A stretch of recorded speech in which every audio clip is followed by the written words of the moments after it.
আসসালামু আলাইকুম কলেজার বন্ধুরা, কেমন আছেন? আপনাদের মাঝে একটা শিক্ষণীয় ভিডিও নিয়ে আবার চলে আসলাম। ভিডিও দেখবেন।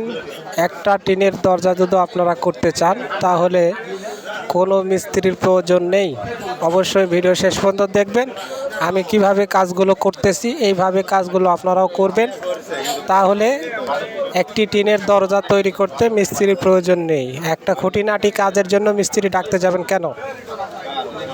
দেখেন কিভাবে কাজগুলো করতেছি। প্রথমে কাঠগুলো কেটে নিলাম মাপ মূলত, আবার কাঠগুলো সাজিয়ে নিচ্ছি ঠিক একই মাপে।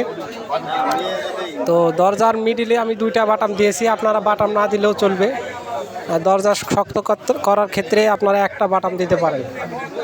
তো কেমন ভিডিওতে কেমন তথ্য যদি কিছু পেয়ে থাকেন, আপনারা যদি কিছু শিক্ষণীয় কিছু যদি পেয়ে থাকেন অবশ্যই কমেন্টের মাধ্যমে জানিয়ে দিবেন। আর কোনো যদি প্রয়োজন হয় আপনাদের কাজের ঘরের তথ্য নিতে অবশ্যই আমাকে কল দিবেন এবং কমেন্টে জানাবেন। আমি আপনাদের সঙ্গে যোগাযোগ করব ইনশাল্লাহ।